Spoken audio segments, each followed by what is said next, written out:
Assalamualaikum warahmatullahi wabarakatuh.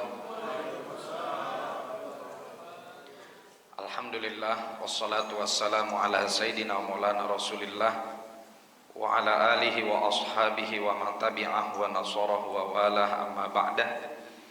Fanawaina ta'alluma wa ta'lima wa tadhakkura wa tadhkira wa naf'a wal intifa' wal ifadata wal istifadah wal hatha ala tamassuki bi kitabillahi wa sunnati rasulih sallallahu alaihi wa alihi wa sahbihi wa sallam wa du'a ilal huda wa dalalata alal khair ibtigha'a mardatillahi wa qurbihi wa thawabih.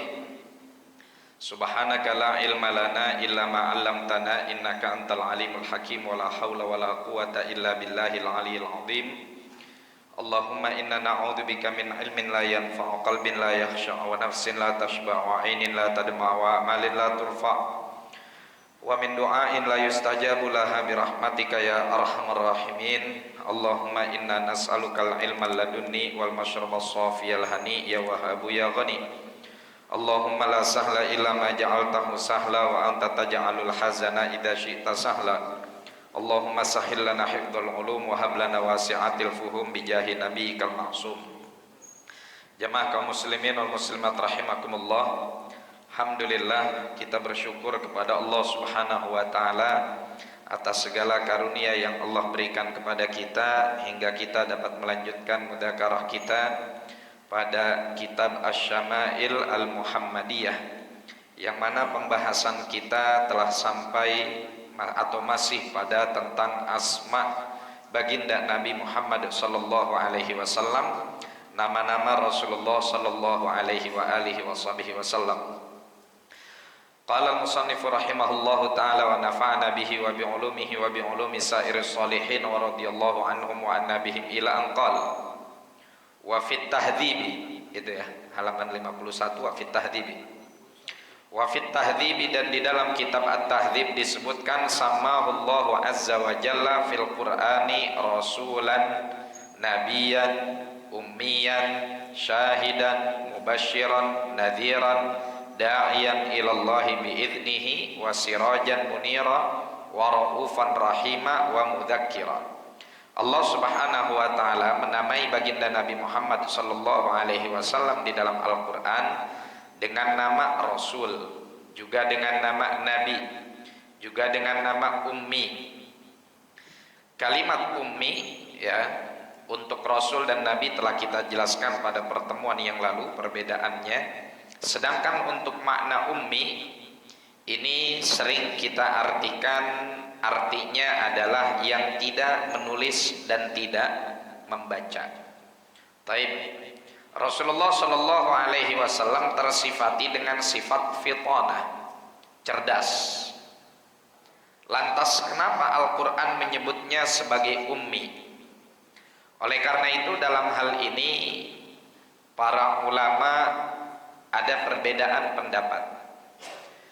Yang pertama, kalimat ummi tetap terhadap makna asalnya, yaitu tidak membaca dan tidak menulis. Namun tidak membaca dan tidak menulisnya Rasulullah Shallallahu Alaihi Wasallam bukan berarti menjadi kekurangan bagi dirinya, karena justru ini membuktikan kebenaran dari mukjizat Al-Quran. Karena apabila Rasulullah Shallallahu Alaihi Wasallam adalah sosok yang tidak ummi, adalah sosok yang tidak ummi, artinya mampu membaca dan menulis, maka bisa saja Al-Quran itu adalah karangan baginda Nabi Sallallahu Alaihi Wasallam.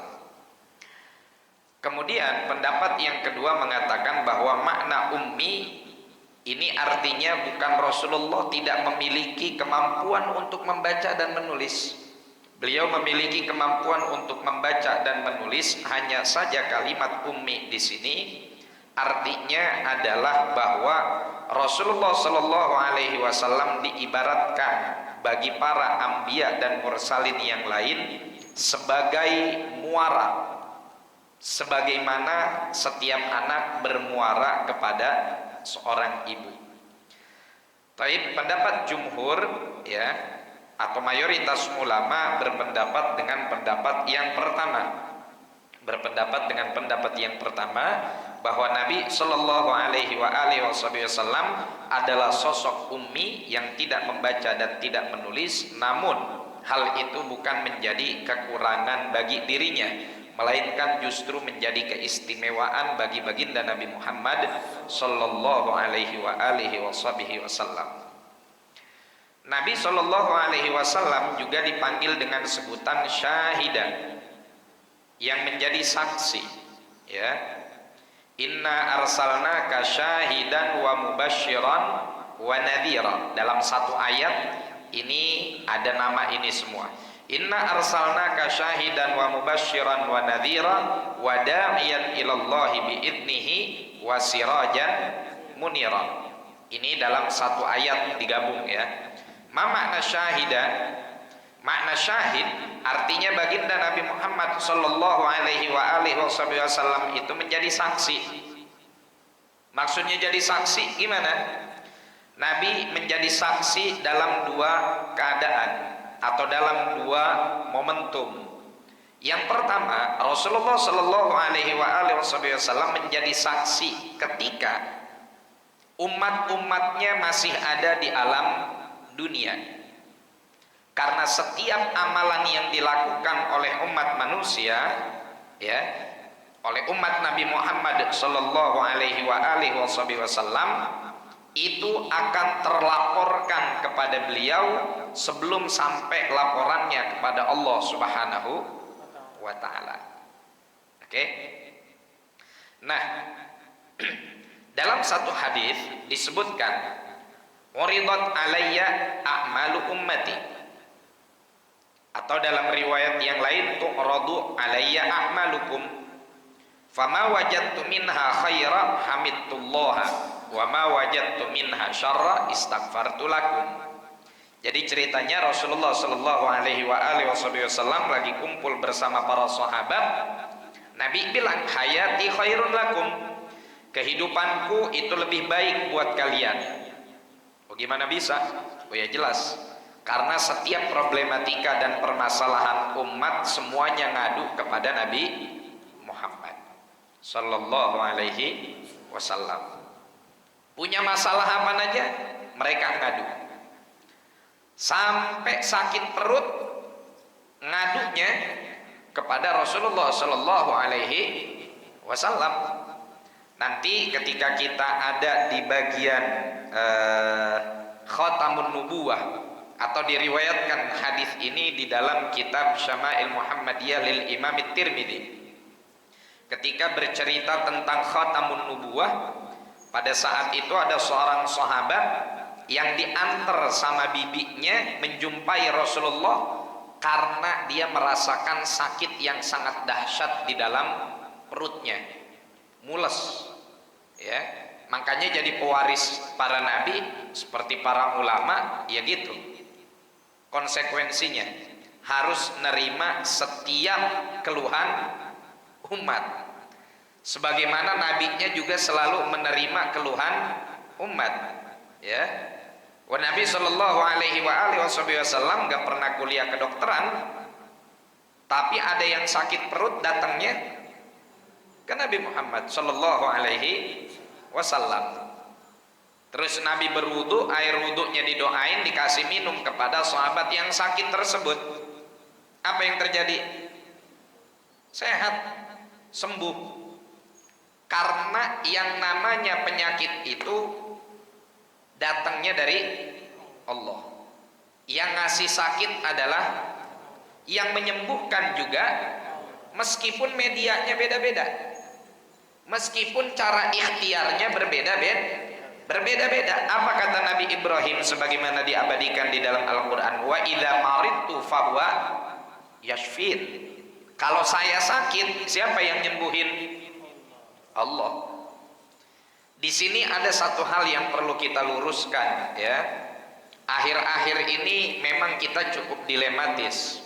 Di satu sisi ada orang yang menjadikan ini sebagai bisnis berkedok agama dan keberkahan, ya. Di sisi lain, ya, doa yang dibacakan pada sebuah media seperti air, bagi akidah Ahlus Sunnah wal Jamaah ini layaknya seperti obat yang juga sama memiliki fungsi. Apabila kalau Allah kehendaki, maka bisa menjadi media atau wasilah untuk menyembuhkan. Ya. Nah, lantas bagaimana sikap kita sebagai mukmin, sebagai muslim yang bermanhajkan, berakidahkan ahli sunnah wal jamaah? Akidah kita satu, yang memberikan sakit dan menyembuhkan adalah Allah. Ikhtiarnya selama masih dalam ikhtiar yang syar'i, yang dibenarkan, maka hal tersebut diperbolehkan. Ibu sakit perut mau datang ke dokter berobat, silakan. Mau datang ke dokter sebelah lagi nggak dikasih obat, dikasihnya jeksi. Apa jeksi? Suntik, silahkan. Ada yang takut sama jarum suntik, maunya pil, silahkan. Ada yang nggak bisa minum pil atau tablet, maunya sirup, silahkan. Ada yang ama jeksi takut, yang ama pil takut, ama sirup takut. Beraninya apa? Beraninya sama air semburan Ustadz. Ya, ama air semburan Ustadz. Kenapa sama air semburan Ustadz berani? Murah, sebotol 15.000. Kalau jeksi 75. Ya, kalau air semburan Ustadz 15.000, kalau enggak cap thank you. Ya, syukron Ustadz, jazakallah khair, makasih banyak. Iya Bu, sama-sama. Nah ini semuanya sama, bagian dari ikhtiar. Dan baca doa di air atau di media apapun dengan doa yang masyru', ya, itu dicontohkan oleh baginda Nabi Muhammad sallallahu alaihi wasallam. Nabi ngobatin umatnya ada yang dengan dibacain air bekas wudunya, ada yang dengan ngebacain dari ludahnya. Ya, waktu Sayyidina Ali sakit mata di perang Khaybar, Nabi keluarin ludah, digituin ke mata Sayyidina Ali. Waktu Sayyidina Abu Bakar kesengat kalajengking di goa Thur, lagi ngapain? Ngelindungin Nabi, ngumpet bersama Rasulullah dari kejaran kafir Quraisy pada saat perjalanan hijrah. Diapain sama Nabi? Diludahin, sembuh. Start, itu kan ludah Nabi, bukan ludah Ustadz tahlil. Apalagi merebut asalam kipahan, yang nyampur ludahnya meminak jinggo. Yang ludahnya nyampur meminak jinggo. Waduh. Apa gudang garam kretek? Baik, di sini perlu kita sampaikan ma yumkinu an yahsula lin nabi minal mu'jizati yumkinu an yahsula lil wali minal karamat. Setiap sesuatu yang khariq lil ada, yang di luar nalar, yang bisa terjadi kepada setiap nabi yang disebut sebagai mukjizat, maka bisa juga terjadi kepada para wali yang disebut sebagai karomah. Jadi kalau ada wali ngeludahin ludahnya manjur, itu karena kaidah memang mengatakan demikian dalam akidah Ahlussunnah wal Jamaah. Ya. Dan itu bukan sesuatu yang klinik, bukan sesuatu yang masuk ke dalam kategori disebutkan oleh tetangga sebelah kita sebagai kemusyrikan, atau disebutkan oleh mereka-mereka yang mengaku dirinya sebagai pengikut salaf sebagai sesuatu yang menyekutukan Allah. Enggak. Hanya saja di sini yang perlu jadi catatan, siapa yang kita minta ludahnya, itu yang penting. Ya. Kalau dulunya pengamen tiba-tiba bisa bahasa semut, ya. Dulunya pengamen nggak pernah mondok, sholatnya nggak ketahuan, baca kitabnya juga nggak bisa, baca Quran juga nggak pernah baca sendiri, baca Qurannya cuma nyuruh orang, itu mah bukan wali, itu mah dukun. Nah ini yang kita jangan datengin, yang jangan kita datengin, yang kita mau datengin untuk kita minta keberkahan ludahnya atau bacaan doa di airnya itu siapa? Yang istiqomah ilmunya, istiqomah ibadahnya, istiqomah waroknya, istiqomah zuhudnya, dan gak pernah pamer-pamer kesaktian.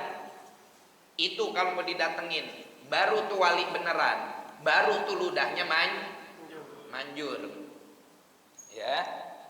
Yang lain bisa juga ludahnya manjur kadang-kadang, ya, atau mungkin dalam banyak kesempatan bisa jadi ludahnya manjur, tapi itu bukan karomah, itu namanya ihana,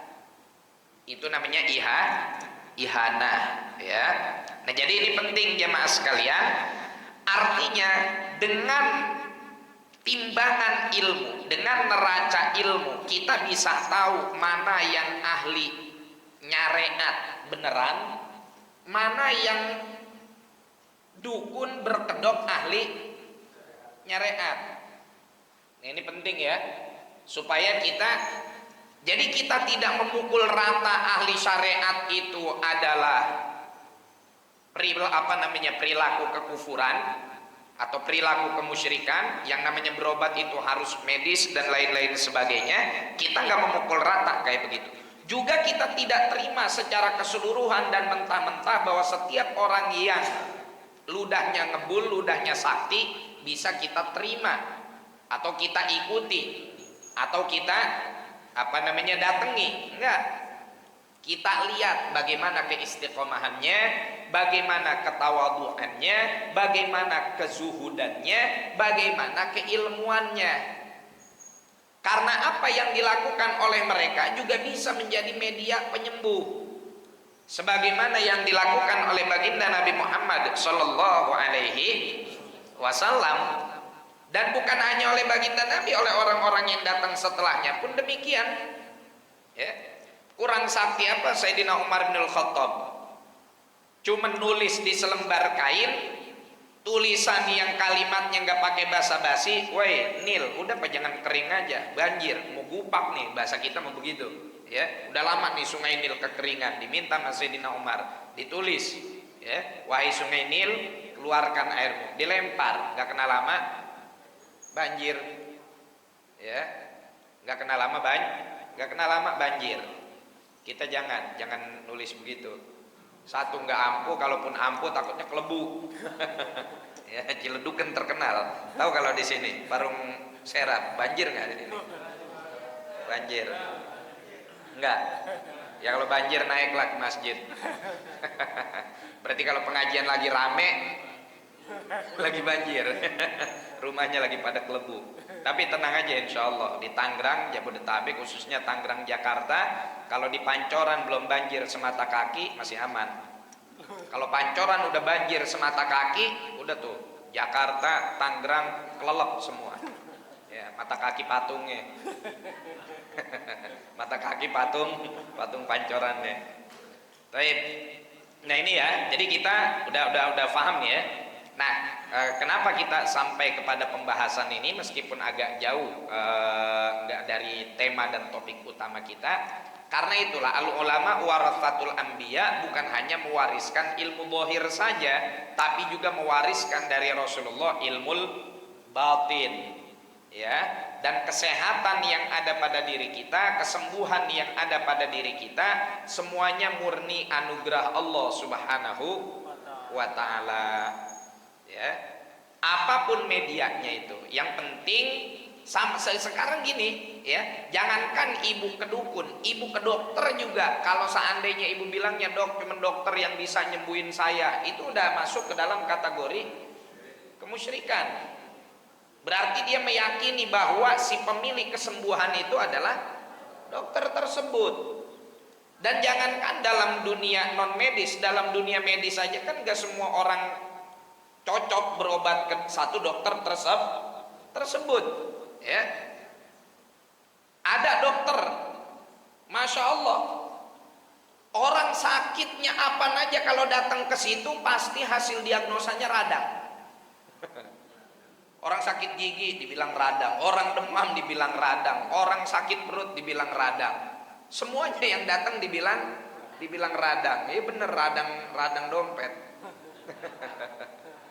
Tapi begitu dikasih obat, karena Allah Subhanahu wa taala kasih kesembuhan, ya manjur mujarab. Dan berapa banyak orang kena penyakit datang ke dokter spesialis, ini masih nggak cocok, ke spesialis ini nggak cocok, ya. Malah justru datang ke yang spesialis masih belum teruji betul-betul, malah justru di situ Allah titipkan kesembuhan, ya. Jadi inilah ulama waratsatul anbiya, karena memang Nabi Muhammad sallallahu alaihi wasallam selalu menjadi rujukan umat di dalam setiap permasalahan umat. Tapi kita kembali kepada materi kita tentang makna syahidan, ya. Makna syahidan di sini Nabi Shallallahu Alaihi Wasallam itu menjadi saksi karena karena kata Rasulullah, wa mamati khairun lakum, kematianku itu lebih baik buat kalian. Ya para sahabat bertanya, lo gimana? Kok bisa kematian Nabi Shallallahu Alaihi Wasallam malah menjadi lebih baik buat kita? Dari mana babnya? Ya, dari mana babnya? Akhirnya itulah disebut oleh baginda Nabi Sallallahu Alaihi Wasallam, tu'radu alayya a'malukum, dilaporin ke aku amalan-amalan kalian. Kalau ada amalan kalian yang baik, aku bersyukur kepada Allah. Kalau ada amalan-amalan kalian yang buruk, maka aku memohon ampunan kepada Allah Subhanahu wa ta'ala. Artinya di alam dunia Rasulullah menjadi saksi dari setiap perbuatan umatnya. Begitu juga nanti di akhirat. Mubasyiran, Nabi disebut sebagai mubasyir, pemberi kabar gembira. Makanya dakwah Nabi itu selalu diimbangi antara tabsyir dan indzar. Mubasyir itu pemberi kabar gembira, nadhir itu pemberi peringatan. Dan kita kudu balance. Jangan nakut-nakutin orang pakai neraka mulu, tapi kita juga harus memotivasi mereka dengan surga.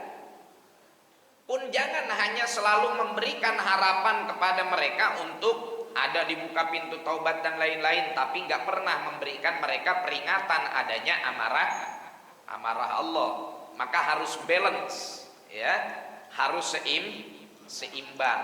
Dengan tetap ketika memberikan inzar, ketika memberikan peringatan, berikanlah peringatan tersebut yang tulus, berangkat dari hati. Jangan kita ngewanti-wanti orang akan amarah Allah, tapi kita sendiri pelaku dari perbuatan tersebut. Inilah yang disampaikan oleh Al-Imam Al-Busiri di dalam burdahnya, amartu kal khaira lakin ma'tamartu bihi wa mastaqamtu fama qauli lakas taqimi. Saya nyuruh kalian untuk berbuat baik, tapi saya sendiri enggak melakukannya. Wa mastaqamtu fama qauli lakas taqimi. Saya sendiri belum istiqomah. Terus apa arti dari ucapan saya, wahai kalian istiqomahlah, ya?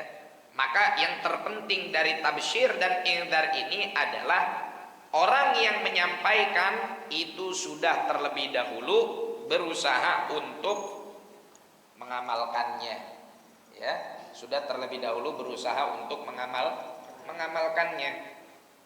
Pernah satu ketika Allah yarhamuh wa yu'li darajati fil jannah yufid alaina min barakati Mbah Yai Hamid Pasuruan, ya. Ini sosok ulama karismatik yang terkenal kewilayahannya, kewaliannya. Ada datang ibu-ibu, ya, datang ibu-ibu curhat, Mbah Yai, saya minta tolong nasehatin anak saya biar berhenti makan permen, udah kecanduan gulali, canduan permen, ya. Saya nasehatin gak bisa-bisa. beling nih anak ini. Ya, bandel, susah dibilangin. Baik, kata Mbak Hamid, 3 hari lagi dia datang ke sini bawa anaknya. Begitu 3 hari lagi datang ke sini, Mbak Yai cuma bilang, "Nah, jangan makan permen dan manis-manisan lagi ya." Ya. Maksudnya yang sampai berlebihan gitu. Jangan kecanduan permen dan gulali lagi ya. Iya, Mbah. Udah. Setelah itu apa yang terjadi pada si anak? Belas nggak ada lagi keinginan untuk jajan gulali. Nggak ada keinginan lagi untuk jajan gulali. Penasaran nih orang tua, datang ke Mbah Yai Hamid. "Mbah, apa tuh resepnya? Kok bisa sekali ngebilangin anak saya langsung ampuh?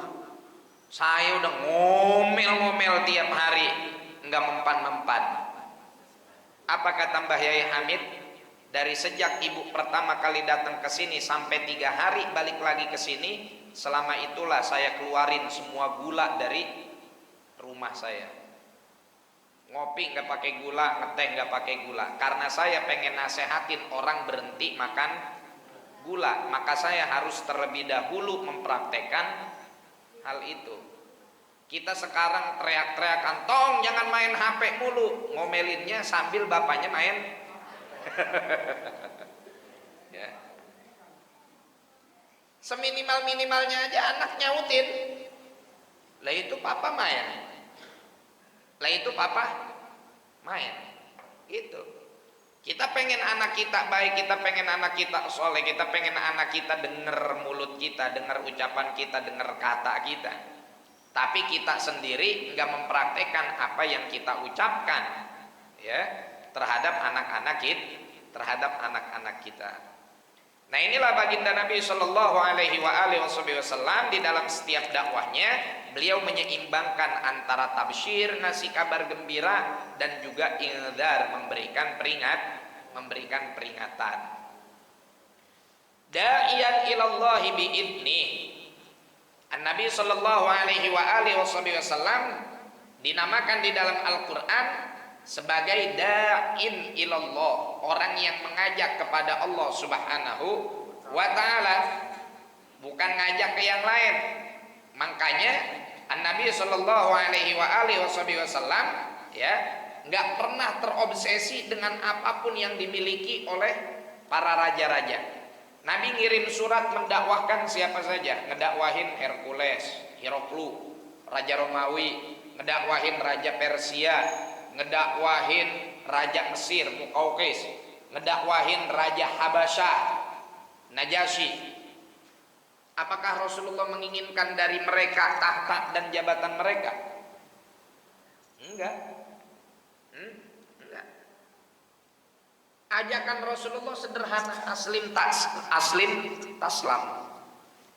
Yu'tikallahul ajra marratain. Masuklah kamu ke dalam agama Islam, maka kamu akan selamat, dan Allah akan memberikanmu keberuntungan dan pahala 2 kali. Ya, 1 pahala keislaman, 2 pahala membawa masyarakat dalam kebaikan. Dan ketika mereka masuk ke dalam agama Islam yang menjawab seperti Raja Najasyi, apakah dia kehilangan tahtanya? Enggak. Bahkan sampai sekarang masih disebut dalam sebutan kebaikan. Wan Nabi Shallallahu Alaihi Wasallam waktu Raja Najasyi meninggal di Habasyah, di Ethiopia, memerintahkan para sahabat yang ada di Madinah untuk sholat gaib. Ya, nggak kehilangan jabatannya karena Nabi nggak pengen jabatan tersebut. Sedangkan Hercules, Raja Romawi yang nggak mau beriman, apa yang dia dapat? Nggak dapat apa-apa. Iman nggak dapat, pahala nggak dapat, tahta pun hilang. Nah, ini ajakan yang diajak oleh atau yang dilakukan oleh Nabi Muhammad Shallallahu Alaihi Wasallam. Nah, sekarang da'in ilallah ini jarang. Orang yang ngajak kepada Allah ini sudah mulai jarang. Bukan nggak ada, tapi nggak banyak. Rata-rata ngajaknya kemana? Ngajak ke partainya, ngajak ke madhabnya, ngajak ke organisasinya, ya. Yang ciri-cirinya adalah mereka tidak memberikan kesempatan kebaikan untuk orang lain. Nggak mau akur, nggak mau duduk bersama, nggak mau duduk bareng. Tapi kalau da'in ilallah, ya udah, saya ngajak kepada Allah. Saya nggak punya motif apa-apa. Saya nggak punya motif jabatan. Zaman sekarang agama pun bahkan dijadikan komoditi untuk mendapatkan duniawi, ya, buat ngedapetin tahta, buat ngedapetin jabatan, buat ngedapetin followers, buat ngedapetin subscribers, buat ngedapetin apa dan lain-lain. Cirinya gampang ngenalinnya yang kayak begitu. Ngenalin yang kayak begitu biasanya angkuh, arogan, ya, tidak menerima kebaikan dari orang lain. Itu diantara ciri-cirinya, ya. Tapi orang yang da'in ilallah, dalam setiap keadaan dan kondisi dia nggak punya motif duniawi. Saya pokoknya ngajak hanya kepada Allah, ya. Saya nggak ngajak kepada yang lain, nggak ngajak ke partai, nggak ngajak ke organisasi, nggak ngajak kemana. Pokoknya saya mengajak kepada Allah. Tapi berarti salah dakwah lewat organisasi? Nggak juga. Jadikan organisasi dan madhab kita sebagai alat bagi kita, bukan sebagai tujuan. Jadikan itu sebagai kendaraan yang cuma kita gunakan untuk menghantarkan kita kepada tujuan, ya. Kita naik mobil, kalau udah nyampe turun apa tetap di mobil? Turun. Dan kita naik mobil ada rencana pepergian atau cuma duduk-duduk doang di dalam habis itu turun? Ya bepergian, kecuali mungkin lagi ngecek kali. Ya lagi ke dealer, mau apa namanya, test drive, ya, mau tahu fitur-fiturnya.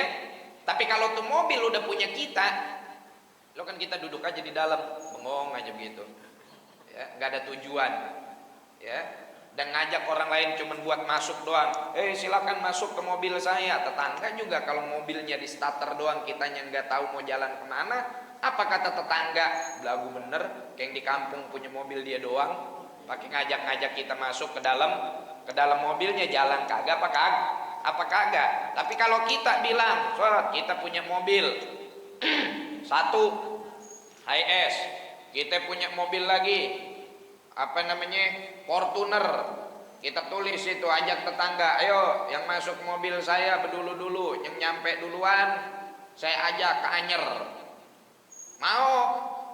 Tapi kalau cuma di starter doang kagak ngayap kemana-mana, jangan kata orang gede, anak kecil gak gogah naikinnya, ya. Itu jadi organisasi kita, madhab kita hanya sebagai kendaraan, bukan tujuan, ya, yang menghantarkan mereka menuju Allah Subhanahu wa ta'ala. Kemudian da'iyan ilallahi biizni, ngajak kepada Allah sekaligus ada izinnya, ada lisensinya. Dai itu kudu punya lisensi. Apa lisensinya? Lisensinya itu adalah izin dari gurunya yang tersambung dengan izin dari gurunya yang sebelumnya, terus nyampe kepada baginda Nabi Muhammad sallallahu alaihi wasallam. Karena Nabi juga nggak sembarangan ngasih izin, terutama pada hal-hal yang sifatnya urgent, ya. Nggak semuanya diberikan izin yang sama, nggak semua diberikan porsi yang sama, ya. Yang diberikan semua porsi, semuanya diperintahkan, cuman apa? Tabligh, bukan ifta. Balighu anni walau ayat, sampaikan dariku meskipun cuman satu ayat. Ini namanya nyampein, Pak. Tapi kalau sudah berbicara hukum, nah ini nggak semuanya punya izin. Berbicara masalah tabligh hanya menyampaikan satu ayat tanpa berbicara hukumnya seperti apa, silahkan Anda semuanya melakukan. Ya, misalkan Bapak tahu ayat apa, ya, sampaikan. Tadi saya dengar di dalam Al-Quran begini. Mudah-mudahan kita semua bisa ngamalin. Itu namanya tabligh. Tapi kalau kemudian berbicara tentang masalah tafsirnya, hukumnya dan lain-lain sebagainya, harus punya lisensi dulu, harus punya izin dulu dari gurunya. Udah layak belum? Jangan sampai dia nggak punya izin, tiba-tiba turun praktek di lapangan, ya. Ntar orang dibedah bukan pakai pisau bedah, pakai celurit. Ya, nah ini. Jadi da'in ilallah itu juga mesti dengan izin dari Allah yang disampaikan kepada Nabi Muhammad sallallahu alaihi wasallam, wa hakadha yatasalsalul idnu ila yaumina hada. Dan seperti inilah terus saling rantai berantai izin tersebut hingga saat ini. Wasirajan munira. Nabi juga disebut namanya di dalam Al-Qur'an sebagai siraj munir, lampu yang terang. Sahabat di dalam Syama'il disebutkan kalau mereka melihat wajah Nabi di malam bulan purnama, kata mereka lebih terang bulan purnama. Ya, saya ngelihat Rasulullah, terus ngelihat bulan purnama, pas saya delengin lagi, lebih terang wajah baginda Nabi Muhammad sallallahu alaihi wasallam. Lah kalau kita alhamdulillah lahir gak jauh beda sama dodo lebaran. Nah, udah pakai skincare sama aja, butek-butek juga. Udah cuci muka pakai sabun cuci muka, putihnya beningnya baru selesai cuci muka doang, keluar lagi. Lah, hidung deui cenah. Balik hitam lagi. Nabi sallallahu alaihi wasallam siraj munir. Makanya di dalam qasidah siapa ini Imam Ali Al-Habsyi mengatakan kullu baitin anta sakinuhu laisa muhtajan ilas suruji. Setiap rumah yang engkau bermukim di dalamnya wahai Rasulullah, udah enggak butuh sama yang namanya lampu, udah pasti terang. Ini bisa dengan makna hakiki, bisa dengan makna majazi. Makna hakikinya, setiap rumah yang disinggahi oleh baginda Nabi, walaupun tuan rumahnya nggak nyalain lampu, udah langsung terang.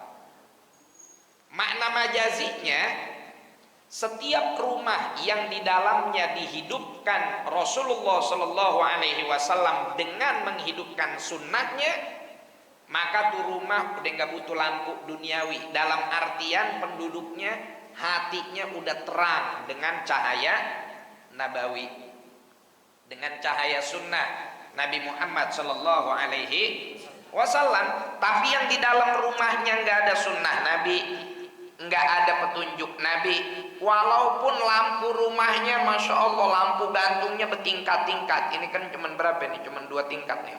Karena ada tuh orang rumahnya kayak bener lampunya sampai mau nyengser, ya enggak? Buat naikinnya aja pakai forklift, saking gedenya lampunya itu sampai bertingkat-tingkat. Lampu gantungnya, bolhamnya aja sampai ada 275 biji. Itu buat di ruang tamu dia, rumahnya lampunya sampai kayak begitu. Istana megah, Sultan Parung Serap. Ada Parung Serap yang rumahnya gedenya kayak begitu? Nggak ada. Ya kesian punya mobil gini masuknya sempit. Ya, Sultan, oh, rumahnya gede, lampunya terang, depan rumahnya sekelilingnya ada lampu taman, ada lampu tembak. Tapi kalau nggak ada sunnah Nabi, batinnya gelap, hatinya butek. Kalau hati udah butek, rumah juga bawaannya sumpek. Ya. Tapi kalau hati bahagia karena ngidupin sunnah baginda Nabi, nah, walaupun rumahnya sederhana, hati tetap bahagia. Dalam Tafsir suratul Infitar. Innal abrara lafi na'im. Orang-orang yang senantiasa berbuat baik, mereka selalu berada dalam kenikmatan. Makna yang pertama dari tafsiran ayat ini adalah naimul jannah, kenikmatan di surga. Tapi setiap orang yang bertakwa, orang ahlul bir, sebelum mereka masuk ke dalam nikmat yang ada di surga, mereka yang ada di dunia pun hidupnya tenang, seperti berada dalam kenikmatan surga. Kenapa? Karena orang yang berbuat baik nggak punya rasa takut. Apa yang dia mau takutin? Orang nggak pernah jahat, nggak pernah usil, maksiat kepada Allah enggak, nakal sama orang lain enggak. Coba siapa yang hidupnya selalu berada dalam kesengsaraan dan ketakutan walaupun bandanya duitnya banyak? Siapa? Yang ahli maksiat. Yang ahli maksiat. Ama manusia dia entar takut ketahuan, dia takut bisnisnya akhirnya terbongkar, dia takut kejahatannya akhirnya terungkap, akhirnya selalu merasa takut. Dia cari gimana caranya untuk melindungi kemaksiatannya tersebut. Ya, berapa banyak, jangankan kejahatan-kejahatan yang besar, Pak. Yang namanya penjahat ahli maksiat itu hidupnya nggak ada yang tenang. Hidupnya nggak ada yang tenang. Walaupun mungkin digambarkan di beberapa sketsa kehidupan mereka, seakan-akan hidup mereka itu santai, adanya di pantai, ya kan, sambil makan nasi liwet dengan lauk petai. Seakan-akan nikmat, tapi di dalam hatinya dipenuhi dengan kegelisahan. Ya, nih gini deh, siapa sih orang paling banyak korban pelarian, korban narkoba dan minuman keras karena mereka mencari ketenangan dalam zat-zat haram tersebut? Siapa? Orang yang kelihatan hidupnya itu bergelimang harta, tapi dipenuhi dengan kegelisahan. Ketika dia naik di atas panggung disambut dengan gegap gempita di dunia entertainment, orang-orang menyorakinya, orang-orang menyambutnya, orang-orang tepuk tangan, bahkan sampai menjerit histeris. Ya, ketika artis-artis Korea datang, para wanita-wanita menyambut dengan penuh histeris. Mereka nggak tahu tuh yang ngefans berapa berat tekanan mental para artis-artis K-pop tersebut. Yang pada akhirnya tekanan mental tersebut, kegelisahan mereka lampiaskan dalam melakukan kemaksiatan. Ya, yang bahkan tekanan mental mereka tersebut bukan hanya disebabkan oleh beban kerja saja, tapi karena memang beban kerjanya banyak haramnya, seperti eksploitasi seksual yang terjadi di dalamnya. Ya, siapa bilang artis-artis K-pop itu mereka bisa langsung menjadi bintang tanpa ada pelecehan dan lain-lain sebagainya? Banyak udah hal-hal kayak begitu. Mau jadi artis terkenal? Iya, sini dicicipin dulu sama Pak Produser. Itu emang bikin hidup tenang, hidup kayak begitu? Nggak tenang. Ya, ntar dia takut videonya nyebar, ntar dia takut orang yang dia sayang tahu dan lain-lain sebagainya. Tapi kalau orang yang hidupnya nggak ada maksiat di dalamnya, mau takut sama siapa? Mau takut sama siapa? Orang rajin i'tikaf di masjid, marbot contohnya. Apa yang ditakutin memerbot? Biar kata kemarin zuhur habis ada sholat jenazah di sini, merbot takut nggak? Kagak, tidur aja di ruangan merbot. Apa yang ditakutin memerbot? Kata merbot, enggak, gue mah cuman bukan jaga rumah Allah sih. Yang ada juga kita dijagain sama yang punya rumahnya. Ya, santai. Kenapa? Karena hidupnya berada dalam ketaatan. Ya, ada lekar bunyi-bunyi dikit, mungkin ada jurik yang mau mampir, ya. Ya paling gemeter-gemeter dikit marbot ya. Ya, atau urung batang di bawah goyang-goyang ketiup angin, ya paling buluk-buduk doang dikit merinding, ya. Habis itu nelpon RW minta temenin. We temenin we, hujan nih deras banget nih di masjid, dewek-dewek kita. Kata RW, lu yang kesini apa gue yang ke situ? Udah, lu gue jemput deh biar datang ke sini. Ya udah, ntar pulangnya anterin gue lagi ya. Iya. Ntar gue balik ke masjid, RW anterin. Kata RW, iya ntar gue anterin. Akhirnya main anter-anteran. Misalnya di tengah jalan ada kucing berantem. Nah ini jamaah sekalian, maka hiduplah dalam ketaatan, insya Allah kita akan tenang, ya. Maksiat hanya bikin hidup makin sesat. La ilaha illallah wa raufan rahima, dan Nabi sallallahu alaihi wasallam juga disebut dengan sebutan raufun rahim. Wa mudzakira, Nabi sallallahu alaihi wasallam disebut dengan mudzakir, orang yang memberi peringatan. Wa ja'alahu rahmatan wa ni'matan wa hadiya sallallahu alaihi wasallam, dan Allah menjadikan Nabi Muhammad sallallahu alaihi wasallam sebagai rahmatnya. Wa ma arsalnaka illa rahmatan lil alamin, dan juga sebagai nikmat dari Allah. Innama ana rahmatun muhdah wa ni'matun musdah wa hadiyah, dan Rasulullah sallallahu alaihi wasallam adalah petunjuk dari Allah Subhanahu wa taala untuk kita umatnya. Nah ini nama-nama Nabi Muhammad sallallahu alaihi wasallam yang ada di dalam Al-Qur'an, yang semuanya memiliki makna sekaligus menjadi sifat bagi baginda Nabi sallallahu alaihi wasallam, yang mudah-mudahan kita semua senantiasa selalu setia sebagai umatnya, berada di dalam jalannya hingga semuanya kita berkumpul di bawah naungan panji baginda Nabi Muhammad sallallahu alaihi wasallam. Baik, ada pertanyaan?